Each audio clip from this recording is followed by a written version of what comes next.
कचरे के ढेर के पास एक लाल कलर का ट्रॉली बैग मिलता है। इस ट्रॉली बैग को जब खोला जाता है तो उसमें से निकलती है 3 साल की छोटी मासूम बच्ची की लाश। इसका कत्ल करने वाली कोई और नहीं बल्कि इसकी खुद की ही माँ थी, और वो भी महज इसलिए क्योंकि जब भी इसकी माँ अपने बॉयफ्रेंड से मिलने जाती तो ये छोटी मासूम बच्ची अपनी माँ का पैर पकड़कर लिपट कर रोने लगती। ये सुनने भर से सिहरन पैदा होती है, लेकिन बिहार के मुजफ्फरपुर से एक ऐसी ही वारदात सामने आई है जिसे जानने के बाद आपके होश उड़ जाएंगे। आप सोच में पड़ जाएंगे कि क्या कोई माँ ऐसी घिनौनी वारदात को अंजाम दे सकती है, जिसे जन्म दिया उसे ही कैसे मार सकती है। दरअसल 23 अगस्त 2024 को मनोज नाम का एक शख्स पुलिस स्टेशन जाता है और वहां पर एफआईआर दर्ज कराता है। वो बोलता है कि आप मेरी रिपोर्ट लिखिए, मेरी छोटी बच्ची 3 साल की मिष्टी और उसकी माँ यानी मेरी बीवी काजल दोनों लापता हैं। हमने हर जगह ढूंढ लिया, हमने रिश्तेदारों से बात कर ली, लेकिन वो लोग कहीं पर नहीं मिले। अब इसके बाद जो पुलिस वाले हैं वो फौरन एक्शन में आते हैं। आस पड़ोस में तलाशी शुरू की जाती है, घर में सबसे पहले तलाशी की जाती है, हर जगह छानबीन की जाती है कि तभी एक खाली प्लॉट पर पुलिस वालों की नज़र पड़ती है और वहाँ पर वो देखते हैं कि कचरे के ढेर में छुपा हुआ एक लाल कलर का ट्रॉली बैग पड़ा हुआ है, जो आप अभी स्क्रीन पर भी देख रहे हैं। ये वही लाल कलर का ट्रॉली बैग है जिसे पुलिस संदिग्ध समझती है।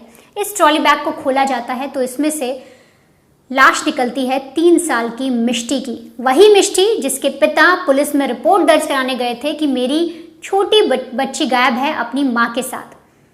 अब जब बेटी की लाश मिलती है तो ऐसे में सवाल उठता है, हर कोई सोचता है कि आखिर माँ जो काजल है वो कहाँ चली गई, क्या किसी ने उसका भी कत्ल कर दिया, बच्ची का कत्ल किसने किया। बहुत सारे सवाल खड़े हो जाते हैं। इन्वेस्टिगेशन चलती है, लगातार छानबीन होती है, लेकिन काजल का कुछ पता नहीं चलता। लेकिन 23 तारीख को वारदात हुई, 24 को पुलिस छानबीन करती है, लेकिन 25 तारीख को अचानक जो मनोज है यानी काजल का जो पति है वो बोलता है कि हो ना हो मेरी बेटी को इसकी माँ ने ही मारा है। अगर वो नहीं मिल रही तो वो भाग गई है, क्योंकि घर से कुछ कैश और सामान भी गायब है। मुझे शक है वो जिंदा है, आप उसे पकड़िए। अब पुलिस वालों को क्लू मिलता है, उन्हें लगता है कि जब एक पति आरोप लगा रहा है अपनी बीवी पे तो हो ना हो हमें उस तरह से जांच करनी चाहिए। अब इधर जब बच्ची की लाश मिलती है तो पुलिस के मन में एक सवाल ये भी था कि आखिर इसका कत्ल किया कहाँ गया। तो ऐसे में जो घर था इन लोगों का उसी की तलाशी शुरू की जाती है। तो पुलिस को सीढ़ियों पर खून के कुछ धब्बे मिलते हैं जिसे फॉरेंसिक टेस्ट के लिए भेजा जाता है, लैब में भेजा जाता है। और इसके बाद 26 तारीख को जो काजल है वो अरेस्ट हो जाती है। पुलिस उसे पकड़ लेती है उसी के बॉयफ्रेंड संजीत के घर से। अब इसके बाद जब काजल की गिरफ्तारी होती है वो क्या पुलिस को बताती है और उसने बचने के लिए क्या क्या तरीके अपनाए थे, अब आप वो सुनिए। दरअसल जब पुलिस वाले काजल को पकड़ते हैं तो वो बताती है कि मैं अपने पति को पसंद नहीं करती, मैं अपने पति के साथ रहना नहीं चाहती थी। आज से 2 साल पहले यानी आप लगा लीजिए 2022 की बात होगी, 22 या 21 के अंत की अंदाजन, जो काजल है वो संजीत से मिलती है एक मेले के अंदर। यहाँ इन दोनों की बातचीत हो जाती है, धीरे धीरे फ्रेंडशिप होती है और कॉन्टैक्ट नंबर एक दूसरे के शेयर हो जाते हैं। अब कॉन्टैक्ट नंबर शेयर हो जाने के बाद इनकी व्हाट्सएप पर बात होती है, लगातार इनकी जो बातें हैं वो प्यार में बदल जाती हैं और अब ये दोनों एक दूसरे से प्यार करने लगते हैं।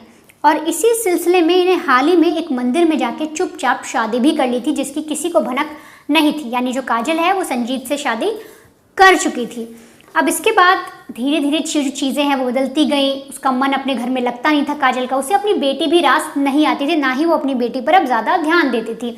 और जब भी वो संजीत यानी अपने बॉयफ्रेंड से मिलने के लिए बाहर निकलती, छोटी बच्ची रोने लगती, उनका पैर पकड़ लेती, उनके पीछे भागने लगती, मम्मी मम्मी कहने लगती। और ये सारी चीज़ें जो काजल है उसे पसंद नहीं आ रही थी। वो नहीं चाहती थी कि उसके प्रेमी और उसके बीच में कोई भी आए, चाहे वो उसकी बेटी ही क्यों ना हो। अब ऐसे में उसने सोचा कि क्यों ना मैं कुछ ऐसा करूं जिससे मेरी बेटी रास्ते से हट जाए। तो ऐसे में वो क्राइम पेट्रोल देखने की शौकीन थी और क्राइम पेट्रोल के ही एक सीरियल का जो शो होता है उसको देखकर उसने अपनी बेटी मिष्टी के मर्डर का प्लान रचा। और उसी प्लानिंग के तहत 23 अगस्त को सुबह उसने अपने हस्बैंड से झूठ बोला। उसने कहा कि मुझे आज अपनी बहन के घर जाना है बर्थडे पार्टी में, तो मैं मिष्टी को लेकर जाऊंगी, तुम परेशान मत होना। और इसके बाद सुबह के 10 बजे जो पति था और उसका एक भाई उसी घर में रहता था यानी उसका देवर, वो लोग निकल जाते हैं काम पर। शाम को जब लौटते हैं तब घर में कोई नहीं मिलता।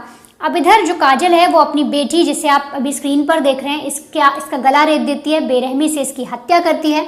फिर लाल कलर के ट्रॉली बैग में इसको भरती है और फिर घर की छत पर जाकर पीछे वाले खाली प्लॉट में इसे फेंक देती है और एग्जैक्ट कचरे के ढेर के पास जाकर ये ट्रॉली बैग गिर जाता है। काजल को लगता है ऐसे में अब इसे कोई पकड़ नहीं पाएगा, पुलिस को पता ही नहीं चलेगा। लेकिन इतना हो जाने के बाद जब उसने इतने सारे एपिसोड्स देखे थे क्राइम पेट्रोल के, तो वो उनको भी अपने दिमाग में रखती है और अपनी यूज़ करती है किस तरीके से सबूत मिटाने। इसके लिए वो देखती है खून उसके हाथों पे लगा है, कपड़ों पे लगा है, बाकायदा गर्म पानी में उबालती है अपने कपड़ों को, अपने हाथ गर्म पानी से धोती है ताकि कोई भी सुराग न रह जाए। और तो और जो सीढ़ियों पर खून लगा था उसे भी गर्म पानी से धोने की कोशिश करती है।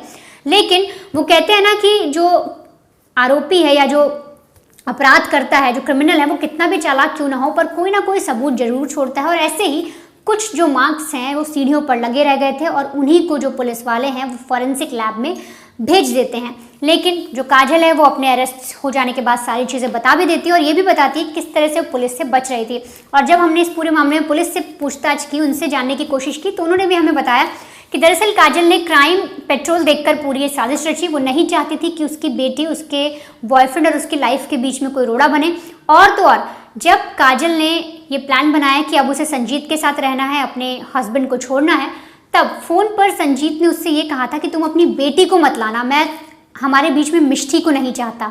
और जब काजल ने ये सुना कि मेरी बेटी मेरे प्यार के बीच में रोड़ा बन रही है, मुझे जो संजीत है वो अपनाएगा नहीं, और इसीलिए उसने अपनी बेटी का कत्ल कर दिया। और कत्ल करने के बाद पुलिस को गुमराह करने की कोशिश की, सबूत मिटाने की भी कोशिश की। और तो और यहाँ तक उसने अपना फ़ोन तक फॉर्मेट कर दिया। अपने घर से उसने आधार कार्ड लिया, गहने लिए, कुछ कैश लिए और अपने बॉयफ्रेंड के पास चली गई। और जब बॉयफ्रेंड ने पूछा कि मिष्टी कहाँ है, तुम मिष्टी को कहाँ देकर आई हो, तो उसने अपने बॉयफ्रेंड से भी झूठ बोला। उस काजल ने कहा कि जो मिष्टी है उसे मैं उसकी मौसी के घर छोड़ आई हूँ, मतलब अपनी बहन के घर छोड़ आई हूँ, और अब हम आराम से लाइफ बिता सकते हैं और कहीं बाहर चल सकते हैं। और इसके बाद वो 2 दिन तक लगातार अपने बॉयफ्रेंड के घर छुपी रही, बाहर तक नहीं निकली। लेकिन पुलिस ने कड़ाई से इस पूरे केस को सुलझाया, एक्शन में आई तुरंत। जब पति ने कहा कि उसे शक है अपनी ही बीवी पर, तो पुलिस ने एक एक घर जाकर चेक किया, उस एरिया में लगे सीसीटीवी चेक किया, और साथ ही साथ जिस एरिया में पुलिस को शक हुआ कि यहाँ पर जो काजल है वो छुप सकती है, वहाँ पर पुलिस ने डोर टू डोर जाकर एक एक शख्स से पूछताछ की और तब जाकर काजल पुलिस की गिरफ्त में आई। तो अब ये कातिल माँ पुलिस की गिरफ्त में है और पुलिस इसको लेकर आगे की कार्रवाई कर रही है। और आने वाले वक्त में जो पिताजी हैं, जो बच्ची की मिष्टी के, वो उनका ये कहना है और वो न्याय की गुहार लगा रहे हैं और वो कह रहे हैं कि हम बस इतना चाहते हैं कि इस कातिल माँ को कड़ी से कड़ी सज़ा दी जाए।